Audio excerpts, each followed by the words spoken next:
Who are Shudra? In a simple way, we know in Hindu Varna system, Shudra are the fourth category of Varna after Brahman, Kshatriya and Vaishya.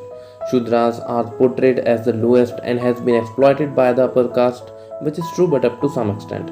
Today, I am going to show you actual picture of Shudras and their place in Hindu Brahmanical system and society.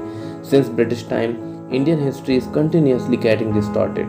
Caste system was introduced by the Britishers, new narratives were built and still getting built in our history just to break India and Hindu civilization. Here is the video of Indian-born American farmer scientist and author Dr. Rajiv Malhotra explaining whole agenda running from British time to break Indian civilization.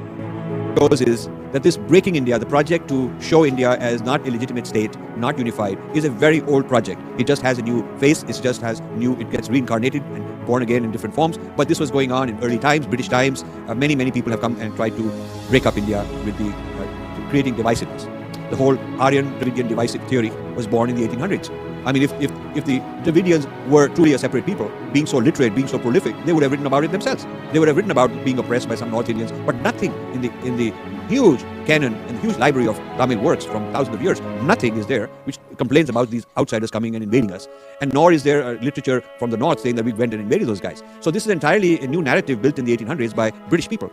Max Miller was a German, but hired by the East India Company. He came up with the Aryan theory, and there's a large amount of data because there's diversity, and he's going to create this idea of how the diversity of India can be turned into a hierarchy as races, some more evolved than others. So he came up with this structure of castes. That was the first time that somebody had formally introduced this hierarchy of castes. And he writes after the first census that when he goes to the different caste leaders, asking them to count and asking them to define their characteristics, they revolt that they don't belong into this hierarchy. So actually there is proof of resistance from the so-called castes who do not want to be classified that way. Many caste people complain that you got it wrong, we are not like this. But he insisted, it was imposed on them. So every 10 years the census was repeated, and then the amount of resistance went down, and gradually the people of India kind of started accepting it, and they started behaving like that's okay, that's how we are. And stupidly, after independence, the government of India adopted the same structure of Lord Risley in the constitution, and that is the caste system we have. So the caste system is an invention of Lord Risley. Now we have diversity, and we have different communities, they're called jatis, not castes. And we have varna, which is the qualities an individual has, not by inheritance.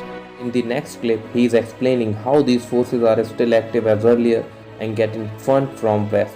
Found that these breaking India forces are well networked. They have annual meetings, and more frequent meetings. They go and train their people how to go to India and what to say, what not to say. Many of them know languages. They wear Indian clothes. They really kind of infiltrated. And they have a large army of such people based in India doing work for them. Not only this, the Breaking India forces have also introduced a new theory. They call it Afro-Dalit project.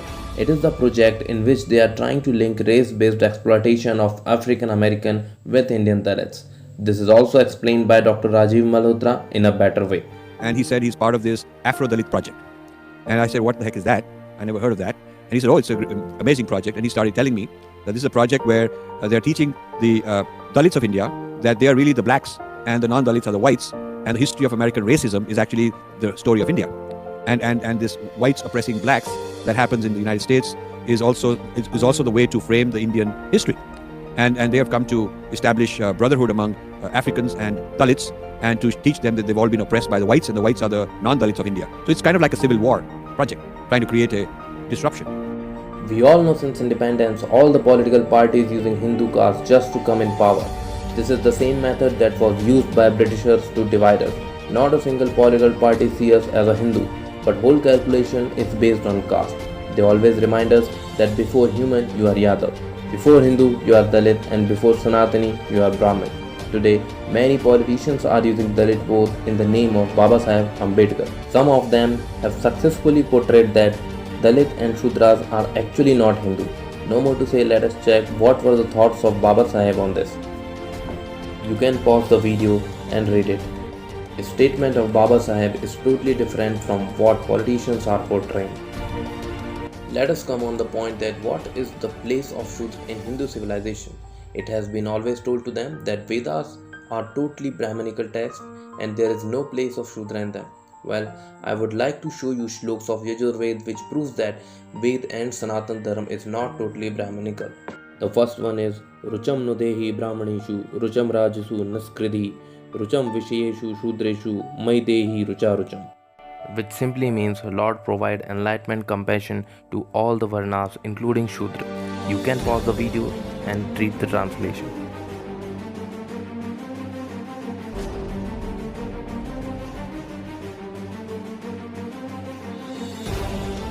Thus, it is clear that as per Vedas, Shudra deserves the same respect as other Varnas, and as per Vedic prayer, Shudra accorded great esteem. It is also interesting that in most of the shlok, Shudra comes before Vaishya, so no one can argue that Shudra are the last. Another lie which has been telling to them is in Bhagavad Gita, Shri Krishna has mentioned about the caste system. You can pause the video and read the shlok with translation. It simply implies that these four divisions of men exist in every society. In every society you will find class of thinkers, philosophers. You will find the group of men who are materially spirited and who are fighting to become victorious. You will find the men who like to engage in agricultural activities. You will find the men who are interested in selling and purchasing, and these are Brahman, Kshatriya, Shudra and Vaishya.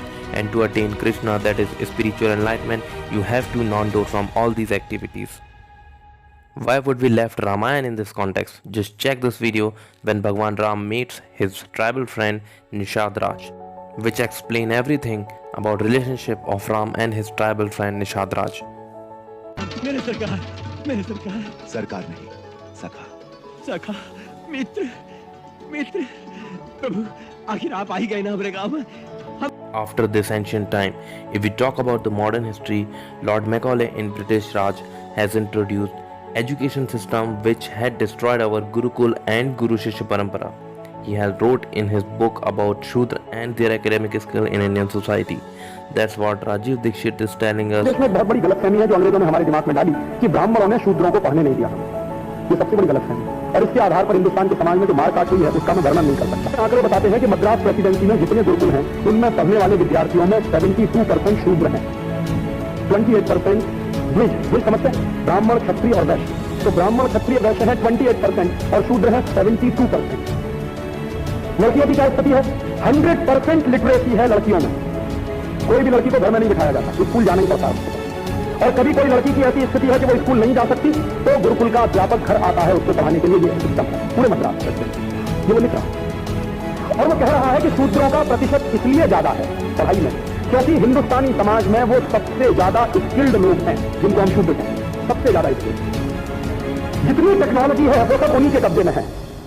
ये शूद्र ही है जो steel बनाते हैं, ये शूद्र ही है जो घड़े बनाते हैं, ये शूद्र ही है जो बर्तन बनाते हैं, ये शूद्र ही है जो कपड़ा बनाते हैं, ये शूद्र ही है जो जीवन जरूरत की सारी चीजें बनाते हैं। तो जितनी टेक्नोलॉजी है वो उनके पास है और वो खुद लिख रहा है कि सिस्टम इतना अच्छा है कि टेक्नोलॉजी का ट्रांसफर तुरंत होता, उसमें समय नहीं लगता।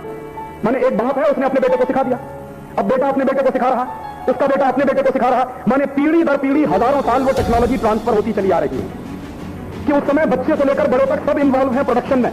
तो प्रोडक्शन इतना है कि हम 33% एक्सपोर्ट कर रहे हैं। अब हम कह रहे हैं कि 14 साल का बच्चा अपने पिताजी के साथ किसी काम में लगा हुआ है तो वो चाइल्ड लेबर हो गया। तो आपने क्या किया कि उसको चाइल्ड लेबर डिक्लेयर करके जो टेक्नोलॉजी ट्रांसफर होने वाली थी उसको तोड़ दिया बीच में।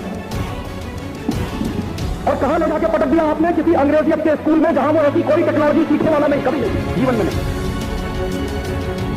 तो हमने क्या किया, अंग्रेजों ने क्या किया कि ये जो टेक्नोलॉजी का ट्रांसफर हो रहा था एक पीढ़ी से दूसरी, दूसरी से तीसरी, उसको तोड़ दिया एक कानून बनाकर। और वही कानून हिंदुस्तान की सरकार आज भी चला रही है इस देश में चाइल्ड लेबर के नाम पर। रोज टेलीविजन का एडवर्टाइजमेंट आता है।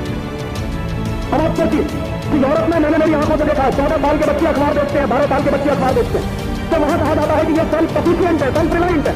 मेरे देश में 14 साल का बच्चा काम करके रोटी कमा रहा तो कहते चाइल्ड लेबर है। It's time to be united Hindu above all caste and subcaste. Do not let any politician or foreign forces ruin our civilization. If you like this video, share it with as many people as you can. Press the subscribe button to get the notification.